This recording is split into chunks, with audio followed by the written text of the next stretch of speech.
ঘুম থেকে ওঠার পর স্বপ্নের জগৎকে যেমন ঝাপসা মনে হয়, বাস্তবকে মনে হয় আসল সত্য। মৃত্যুর পর আপনার মনে হচ্ছে পুরো জীবনটাই যেন ছিল একটা স্বপ্ন, যা আপনি ঘুমন্ত অবস্থায় কাটিয়েছিলেন। ফেরেশতাদের সাথে অলৌকিক সব অভিজ্ঞতাগুলোর পর এখন আপনি ফিরে এসেছেন আপনার কবরে। আপনাকে মাটি দেয়া হয়ে গেছে। আপনি শুনতে পাচ্ছেন আপনার কাছের মানুষেরা দোয়া করছে, জিকির করছে, আপনাকে ছেড়ে যেতে চাচ্ছে না। কিন্তু আপনিও জানেন, তারাও জানে, তাদেরকে যেতেই হবে।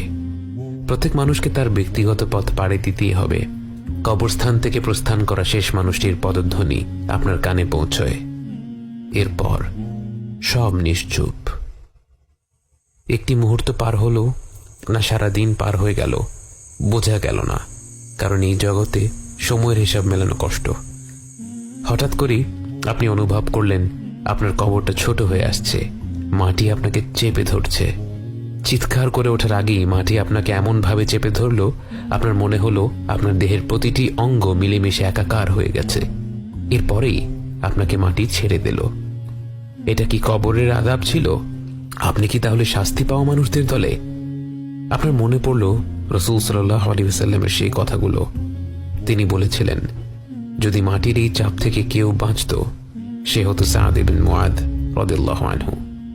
যে সাদ ইবনে মুআদের মৃত্যুতে আল্লাহর আরশ কেঁপে উঠেছিল, যে সাদ ইবনে মুআদের জানাজায় শরীক হতে ৭০,০০০ ফেরেশতা পৃথিবীতে নেমে এসেছিল, সেই সাদ ইবনে মুআদকেও মাটি চেপে ধরেছিল।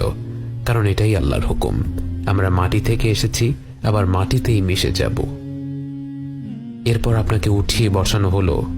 দেখতে ভয়ঙ্কর দুজন ব্যক্তি আপনার সামনে উপস্থিত হলো। মুনকার আর নাকির কাউকে সান্ত্বনা দেয় না, তারা নম্রভাবে কথা বলে না। তাদের কর্তব্য একটাই, তারা আমাদের পরীক্ষা করবে। অজুহাত দেওয়ার কোনো সুযোগ নেই। তারা আপনাকে দেখে বলল, মান রব্বুক, তোমার রব কে? তাদের চেহারা দেখে আপনি ভেবেছিলেন আপনার গলা দিয়ে হয়তো কোনো শব্দই বের হবে না। কিন্তু যেই আল্লাহকে সারা জীবন বিশ্বাস করেছেন, যেই আল্লাহর আদেশ পালন করার সাধ্যমতো চেষ্টা করেছেন, যেই আল্লাহর অমান্য করার পর তার কাছেই ক্ষমা চেয়ে মাথা নত করেছেন, সেই আল্লাহর পরিচয় জানতে যাওয়ার পর আপনি কি করে চুপ থাকেন? আপনার ঠোঁট আর জিহ্বা যেন আপনার মস্তিষ্কের অপেক্ষা না করেই বলে উঠল, আমার রব আল্লাহ। এরপর তারা প্রশ্ন করল, ওয়ামা দীনুক, তোমার দিন কোনটা? আপনি বললেন, আমার দিন ইসলাম। অবশেষে তারা জিজ্ঞেস করল, তোমার কাছে যাকে পাঠানো হয়েছিল তার ব্যাপারে তুমি কি বলো? তার নাম উচ্চারণ করতে গিয়ে আপনার মুখে হাসি ফুটে গেল। আপনি বললেন, তিনি হচ্ছেন আল্লাহর বান্দা, তার প্রেরিত রাসূল। আমি সাক্ষ্য দিচ্ছি আল্লাহ ছাড়া কোনো মাবুদ নেই এবং মুহাম্মদ সাল্লাল্লাহু আলাইহি ওয়াসাল্লাম তার বান্দা এবং তার রাসূল। সাথে সাথেই তারা বলে উঠল, সাদাক্ত, তুমি সত্য বলেছ। এবং সাথে সাথে আপনার কবরটা প্রশস্ত হয়ে যেতে থাকে। দেখতে না দেখতেই আপনার কবরটি বিরাট আকৃতি ধারণ করে। এরপর আপনার সামনে একটি চিত্র তুলে ধরা হয়। এটা কি একটি ভিডিও, নাকি তার চেয়েও আধুনিক কোনো প্রযুক্তি, তা আপনার জানা নেই।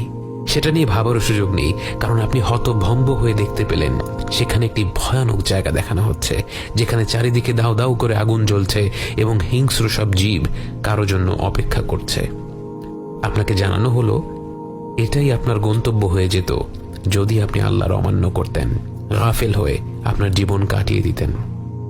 এরপর অন্যদিকে আরেকটি চিত্র তুলে ধরা হলো এবং এবার আপনি আপনার জীবনের সবচেয়ে সুন্দর দৃশ্য দেখতে পেলেন, যার দিকে তাকিয়ে মাসের পর মাস কাটিয়ে দেয়া যায়।